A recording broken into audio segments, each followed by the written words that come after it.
அவனுக்கு நம்ம கிட்ட மாட்டி அடி வாங்கி கையெடுத்து கும்பிடும்போது மரியாதையா வெளியில வந்துரு. கிரவுண்ட் மொத்தம் ஆளுங்க இருக்கலாம், ஆனா ஆடியன்ஸ் எல்லாரும் ஒருத்தரை மட்டும் தான் பார்ப்பாங்க. கேள்விப்பட்டிருக்கியா? ஆட்ட நாயகன். வாரிசு துணிவு தளபதி அவர்களோட படம் ரொம்ப வருஷம் கழிச்சு ஒரே டேட்ல வந்து கிளாஷ் ஆகுது. பொங்கலுக்கு அதுவும் முக்கியமான ஒரு ஃபெஸ்டிவலில் கிளாஷ் ஆகுது. அப்படிங்கும்போது எல்லாருக்குமே ஒரு மிகப்பெரிய எதிர்பார்ப்பு, இந்த ரெண்டு படத்தில் எது வந்து வெற்றி அடைய போகுது, எந்த படம் வந்து அதிகமாக கலெக்ஷன் எடுக்க போகுது அப்படிங்கிறது. ஸோ அப்படிப்பட்ட இந்த ரெண்டு படங்களோட முதல் நாள் வசூல் என்ன அப்படிங்கிறத இந்த வீடியோவில் ரொம்ப டீட்டெயிலாக பார்க்க போகிறோம். ஸோ தமிழ்நாட்டில் எவ்வளோ கலெக்ஷன் ஆயிருக்கு, கேரளாவில் எவ்வளோ ஆயிருக்கு, ஆந்திராவில் எவ்வளோ ஆயிருக்கு அப்படிங்கிறத, இந்தியா முழுக்க எவ்வளோ ஆயிருக்கு அப்படிங்கிறத பார்ப்போம். அப்புறம் ஓவர்சீஸில் முக்கியமான கண்ட்ரீஸில் மலேசியாவில், சிங்கப்பூரில், ஆஸ்திரேலியாலாம் எவ்வளோ ஆயிருக்கு அப்படிங்கிறத இந்த வீடியோவில் ரொம்ப டீட்டெயிலாக பார்க்க போகிறோம். ஸோ வீடியோக்குள்ளே போகிறதுக்கு முன்னாடி நம்ம சேனலை நீங்கள் சப்ஸ்கிரைப் பண்ணலாம் அப்படின்னா பண்ணிவிடுங்க. பக்கத்தில் இருக்க பெல் ஐகானை அப்படியே ப்ரெஸ் பண்ணிவிடுங்க. வாங்க வீடியோக்குள்ளே போகலாம்.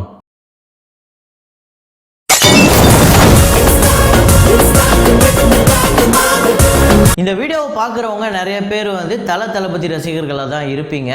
ஸோ இந்த வீடியோவில் வாரிசு அதிகமாக வந்திருக்கா, துணிவு அதிகமாக வந்திருக்கா, எதுக்கு இவன் அதிகமாக சொல்கிறான், நம்ம ஆல்ரெடி வேறு இடத்துல ஒன்று பார்த்தோமே, இவன் என்ன சொல்கிறான் அப்படிலாம் நீங்கள் பார்ப்பீங்க.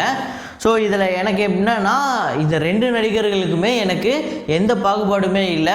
யாரோட படம் வந்து அதிகமாக கலெக்ஷன் ஆச்சோ அதை டைரெக்டாக சொல்ல போகிறேன், யாரோட படம் வந்து கம்மியாச்சோ அதை டைரெக்டாக சொல்ல போகிறேன். எனக்கு வந்து இந்த நடிகர்களை தூக்கி வச்சு இந்த நடிகர்களை இறக்கி வச்சு பேசணும் அப்படிங்கிற எந்த ஒரு பாகுபாடுமே எனக்கு கிடையாது. அது எனக்கு ரொம்ப பிடிச்ச நடிகராக இருந்தாலுமே சரி, எனக்கு பிடிக்காத நடிகராக இருந்தாலும் சரி, என் சேனலுக்கு என்னோட தனிப்பட்ட விருப்பத்தை நான் எங்கேயுமே நுழைச்சதில்லை.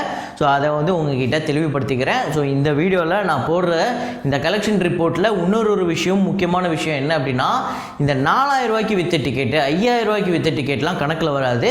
அந்த டிக்கெட் காஸ்ட் என்னமோ அந்த ப்ரைஸுக்கு படி தான் இந்த கலெக்ஷன் ரிப்போர்ட்டை நான் சொல்ல போகிறேன். ஸோ அப்படி இந்த கலெக்ஷன் ரிப்போர்ட்டை பார்க்குறதுக்கு முன்னாடி இந்த வீடியோவுக்கு ஒரு லைக்கை போட்டுருங்க மறக்காமல். ஸோ ஃபஸ்ட்டு துணிவு படத்தோட டே 1 கலெக்ஷன் பார்த்தீங்க அப்படின்னா, தமிழ்நாட்டில் 19,25,00,000 வந்து வசூல் பண்ணியிருக்கு. கர்நாடகாவில் பார்த்தீங்க அப்படின்னா 3,45,00,000. 3 கோடிக்கு மேலே உண்மையிலே கர்நாடகாவில் ஒரு மிகப்பெரிய வசூல் தான் அஜித் அவர்களுக்கு. ஸோ கேரளாவில் 1.5 கோடி, கேரளாலையுமே ஒரு நல்ல வசூல். இதுக்கு முன்னாடி படங்களை கம்பேர் பண்ணும்போது இந்த படம் ஈக்குவலாக, அதாவது ஒரு கிளாஸில் வந்திருக்கு அப்படிங்கும்போது கூட ஈக்குவலாக அதுக்கேற்ற மாதிரி கலெக்ட் பண்ணியிருக்கு. ஸோ ரெஸ்ட் ஆஃப் இந்தியாவில் 50 lakhs வந்து கலெக்ட் பண்ணியிருக்கு. ஆந்திரா தெலுங்கானாவில் 3.5 கோடி வந்து கலெக்ட் பண்ணியிருக்கு. ஸோ ஆந்திரா தெலுங்கானாவில் தெகிம்பு அப்படிங்கிற அந்த தெலுங்கு டப்பிங்கில் வந்து இந்த படம் ரிலீஸ் ஆகிருக்கு. வாரிசுடு அப்படிங்கிற படம் வந்து 4 கழிச்சு தான் ரிலீஸ் ஆகுது, வாரிசு படத்தோட தெலுங்கு டப்பிங்கு. ஸோ அது வந்து அங்கே வந்து 4 கழிச்சு தான் ரிலீஸ் ஆகிறதுங்கிறதுனால இந்த தெகிம்புக்கு, அதாவது துணிவுக்கு வந்து ஒரு நல்ல வரவேற்பு கிடைச்சிருக்கு ஆந்திரா தெலுங்கானாவில். ஸோ இந்தியா முழுக்க டோட்டலாக 28,20,00,000 வந்து துணிவு படம் வந்து வசூல் பண்ணியிருக்கு. உண்மையிலே ரெண்டு படம் வந்து கிளாஷாக வரும்போது நான் என்ன எதிர்பார்த்தேன்னா, ஓகே இந்தியா முழுக்க ஒவ்வொரு படமே ஒரு 20 கோடி வசூல் பண்ணும், ஓவர்சீஸில் ஒரு 10 கோடி வசூல் பண்ணும், 30 கோடி தான் இந்த ரெண்டு படத்தோட கெப்பாசிட்டி அப்படின்னு நினச்சேன். ஆனால் எதிர்பார்த்ததை விட அதிகமாகவே பண்ணியிருக்கு. ஸோ அதுக்கு அடுத்ததாக வாரிசு படத்தோட டே 1 இந்தியா கலெக்ஷனை இப்போ பார்ப்போம். ஸோ தமிழ்நாட்டில் பார்த்தீங்க அப்படின்னா 17,45,00,000 வந்து இந்த படம் வந்து வசூல் பண்ணியிருக்கு. கர்நாடகாவில் பார்த்தீங்க அப்படின்னா 5,60,00,000. ஸோ நம்மளுக்கு ஆல்ரெடி தெரியும் விஜய் அவர்களுக்கு கேரளாலையும் கர்நாடகாலையும் ஒரு மிகப்பெரிய பிஸ்னஸ் இருக்குது. ஸோ அதே மாதிரியே ஒரு மிகப்பெரிய வந்து ஒரு வசூலை தான் எடுத்திருக்கு. 5.6 கோடி அப்படிங்கும்போது பெரிய வசூல். கேரளாவில் பார்த்திங்க அப்படின்னா 4,37,00,000 வந்து வசூல் பண்ணியிருக்கு. இது வந்து 5வது முறை தளபதி விஜய் அவர்களோட படம் வந்து கேரளாவில் 4 கோடிக்கு மேலே ஃபஸ்ட்டே கலெக்ட் பண்ணுறது ஒரு மிகப்பெரிய சம்பவம். ஆனால் பீஸ்ட்டை கம்பேர் பண்ணும்போது இது கம்மி தான். அதுக்கு காரணம் இந்த துணிவும் கூட கிளாஸில் வந்தது தான். ஸோ தனியாக வந்து இருந்துச்சு அப்படின்னா 6 கோடிக்கு மேலே வசூல் பண்ணுறதுக்கும் பெரிய பாசிபிள் இருக்குது. ரெஸ்ட் ஆஃப் இந்தியாவில் 1 கோடி வந்து வசூல் பண்ணியிருக்கு. ஆந்திரா தெலுங்கானாவில் 11 லட்சம். என்னடா 11 லட்சங்கிறனா? ஆமாங்க, இன்னும் ரிலீஸ் ஆகலைங்க, வாரசுடு 4 கழிச்சு தான் ரிலீஸு.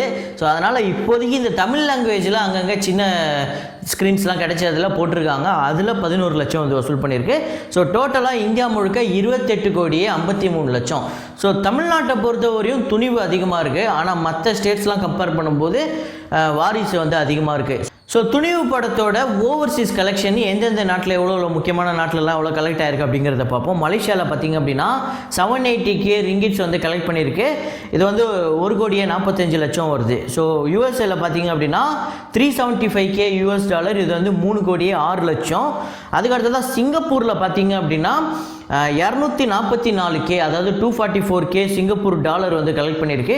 இது வந்து 1,47,00,000. ஸோ அதுக்கடுத்து ஆஸ்திரேலியன் டாலர் பார்த்தீங்க அப்படின்னா 60K வந்து கலெக்ட் பண்ணியிருக்கு, 33 லட்சம். ஸ்ரீலங்கன் கலெக்ஷனை போடுங்க ப்ரோ அப்படின்னு சொல்லியிருந்தாங்க. ஸோ ஸ்ரீலங்கன் பார்த்தீங்க அப்படின்னா 13 மில்லியன் ஸ்ரீலங்கன் ருபீஸ் வந்து கலெக்ட் பண்ணியிருக்கு.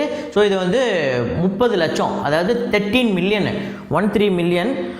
ஸோ பார்த்தீங்க அப்படின்னா ஓவர்சீஸில் இதுவரையும் டோட்டலாக வந்து நேற்று மட்டும் 12,50,00,000 துணிவு படத்துக்கு வந்து வசூல் பண்ணியிருக்கு. ஸோ துணிவு படத்தோட டோட்டல் கலெக்ஷன் எவ்வளோ வேர்ல்டு வைடு பார்த்தீங்க அப்படின்னா 40,70,00,000 வந்து வசூல் பண்ணியிருக்கு. ஸோ இப்போ வாரிசு படத்தோட கலெக்ஷனை பார்ப்போம். வாரிசு படம் வந்து மலேசியாவில் வந்து 886K ரிங்கிட்ஸ் வந்து கலெக்ட் பண்ணியிருக்கு. இது வந்து 1,65,00,000. அதுக்கடுத்த யூஎஸ்ஏல 295K US டாலர் கலெக்ட் பண்ணியிருக்கு. இது வந்து 2,40,00,000. சிங்கப்பூரில் பார்த்தீங்க அப்படின்னா 153K சிங்கப்பூர் டாலர் வந்து கலெக்ட் பண்ணியிருக்கு. இது வந்து 94 லட்சம். ஆஸ்திரேலியாவில் பார்த்தீங்க அப்படின்னா 142K ஆஸ்திரேலியன் டாலர் கலெக்ட் பண்ணியிருக்கு. இது வந்து 80 lakhs.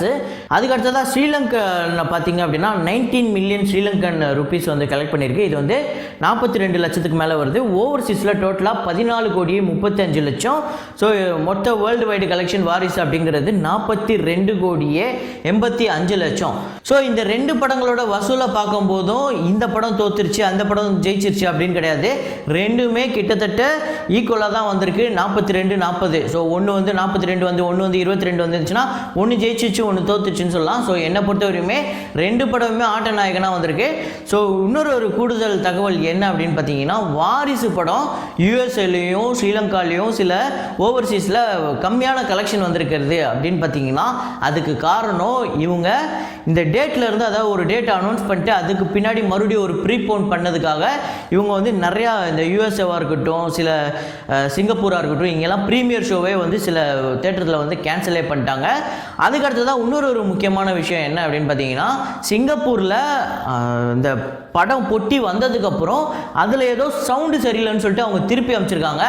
அதுக்கப்புறம் திருப்பி அமைச்சு அவங்க அதை சரி பண்ணி மறுபடியும் 2 மணிக்கு மேலே தான் பொட்டி வந்து 2 மணிக்கு மேலே தான் ஷோவே போட்டிருக்காங்க சிங்கப்பூரில். ஸோ இந்த மாதிரி நிறையா கண்ட்ரீஸில் பார்த்தீங்க அப்படின்னா பொட்டி லேட்டாக தான் போயிருக்கு. இந்த பொட்டி லேட்டாக போனதுக்கு யாருங்க காரணம் அப்படின்னு கேட்டிங்கன்னா, இந்த பொட்டி எப்போவுமே லேட்டாக போகிறதுக்கு ஒரே ஒருத்தர் தான் காரணமாக இருக்க முடியும். அந்த படத்தோட மியூசிக் டைரக்டர். அவர் மட்டும் ரீ ரெக்கார்டிங்கை வந்து கரெக்டாக டைமுக்குள்ளே கேட்ட டைமுக்குள்ளே முடித்து பொட்டி அமைச்சிருந்தாருன்னா பிரச்சனையே இல்லை. இது தொடர்ந்து இப்போ வர காலகட்டத்தில் எல்லா மியூசிக் டைரக்டருமே பண்ணுற ஒரு மிகப்பெரிய பிரச்சனையாக இருக்குது. இது வந்து விக்ரமுக்கு கூட நடந்ததுன்னு வைங்களேன். அப்படி பார்த்து பண்ணக்கூடிய கமல் சார் படத்துலேயே அது நடந்திருக்கு. வாரிசு துணிவிலெல்லாம் நடக்காதா, துணிவிலுமே அந்த பிரச்சனை நடந்திருக்கு. ஸோ ரெண்டு படமுமே சேர்த்து உலகம் முழுக்க 80 கோடிக்கு மேலே வசூல் எடுத்திருக்கு.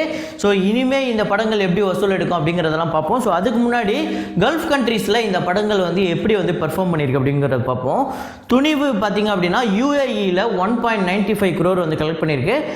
வாரிசு வந்து 1,72,00,000 வந்து கலெக்ட் பண்ணியிருக்கு. கத்தாரில் வந்து துணிவு வந்து 14 லட்சம், வாரிசு வந்து 16,40,000 வந்து கலெக்ட் பண்ணியிருக்கு. ஒமனில் வந்து துணிவு வந்து 10 லட்சம், வாரிசு வந்து 11 லட்சம். சவுதி அரேபியாவில் துணிவு வந்து ரிலீஸ் ஆகலை, வாரிசு மட்டும் 21 லட்சம்.